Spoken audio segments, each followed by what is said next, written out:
We have a conversation in Washington that is really stultifying relative to the vibrance and the vitality of the American people and relative to the magnitude of the challenges we face right now and what really needs to be accomplished in our time.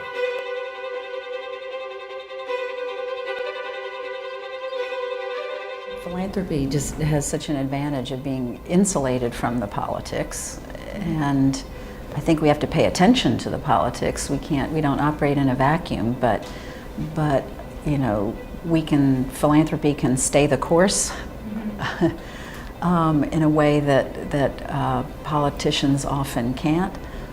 Pitt mentioned, you know, the flexibility and agility that private resources have that public dollars don't, and there's that ability to stick to things even when the winds blow other ways.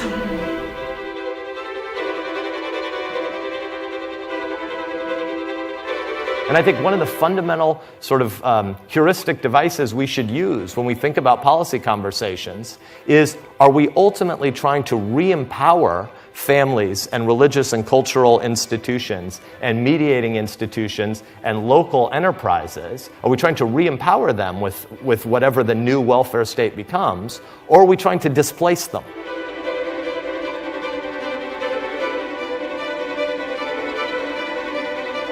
The human body is oriented towards health. That the moment there's injuries, antibodies are drawn to the point of injury and healing begins. Well, grassroots leaders that are indigenous to these communities are like human antibodies. Many of them have overcome the same difficulty they are inspiring others to come.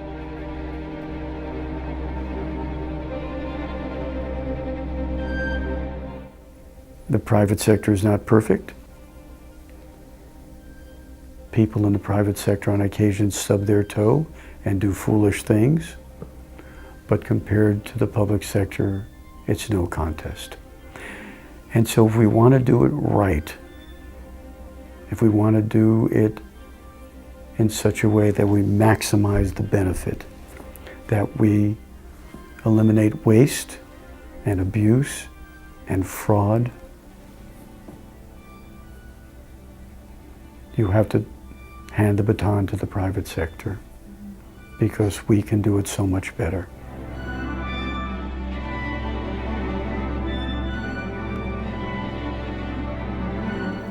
The most important things that have happened in public education, especially related to disadvantaged kids, over the last quarter century are almost entirely the result of smart activity happening in civil society, clever activity, entrepreneurial activity that would not have happened were it not for philanthropists.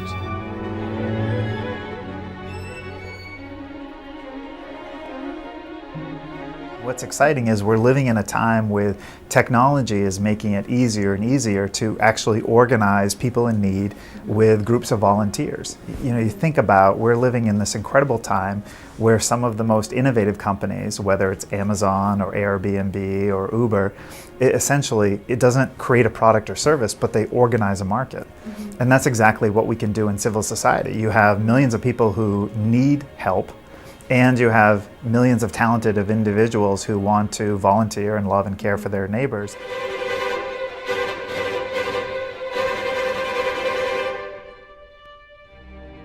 It's not created by building something large. It's all the small interactions of people. And so I like to think about one of my favorite philanthropies is Alcoholics Anonymous. Mm-hmm. And I remember going to a philanthropy roundtable meeting, and Laura and I went around from presentation to presentation. And the only one we really liked was the AA meeting. And so we got ready to write a check, and we found out they don't take money. Yeah. You can't give more, if I remember correctly, more than $3,000 to AA, and you have to be a member. And I knew I'd help members of my family. And then I realized the genius of AA is it's all built on relationships. It's built on promises between people, between sponsors and those who need it.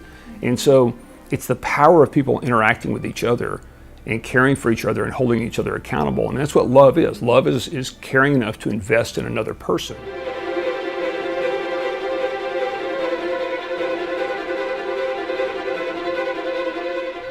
And I think that the only way that people can reach their fullest potential is in a society that protects individual freedom and promotes individual freedom and individual responsibility.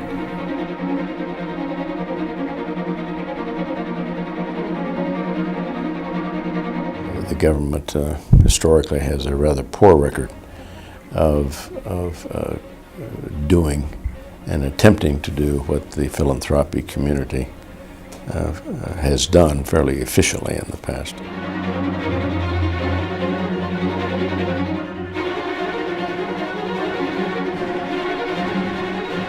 There's no question.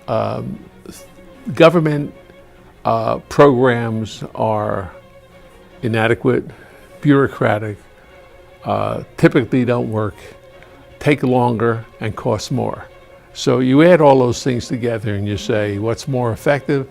And I would say the charitable world and the foundation world can affect much more, be much more effective, and accomplish 10 times as much as any federal program.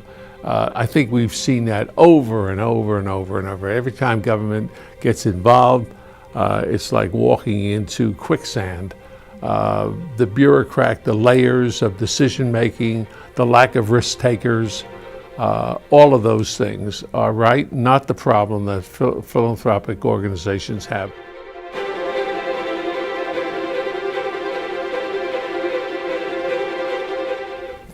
I'm concerned that the government may try and go after substantial amounts of monies that are in the philanthropic sector. Mm-hmm. Now, this would if they were successful at doing this, would have a huge and very negative impact on the whole philanthropic community.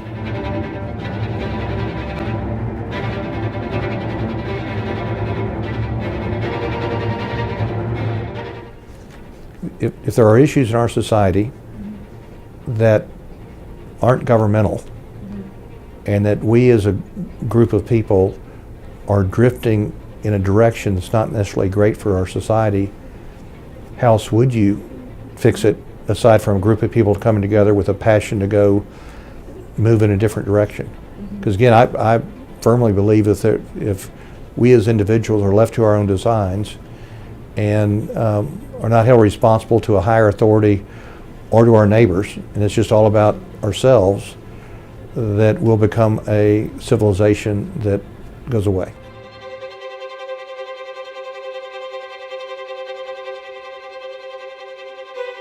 My husband and I love to get out and paddleboard in the summer, where we live out in Holland in the summer, and early one morning we were out on Lake Makatawa paddleboarding, and there was a giant algae bloom, so the whole lake was like bright green. Mm-hmm.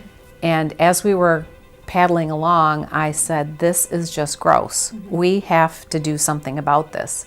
So we both set out to find out what has been done. Mm-hmm. What was the status of any effort to help clean up this lake? Mm-hmm. And found that while there had been little disjointed efforts, there was really no comprehensive plan to actually assess what the problem was and then figure out what the solution was. And so we, along with another family in the community, really brought together the resources and identified the leader to be able to help carry a plan forward. Mm-hmm. And just 2 days ago, I was meeting with someone else who has a home on the lake there, and they said, by the way, this Memorial Weekend, we could actually see fish off the end of our dock. It's the first time, and I can remember how long I could see more than 3 or 4 feet down into the water. And so that was just such an affirmation to me of doing something, recognizing this is a problem, and instead of saying like, you could do is just, okay, somebody else has to, government will take care of that. No, private citizens came together, put the resources and plan behind it, and we're now having a measurable and noticeable and marked impact.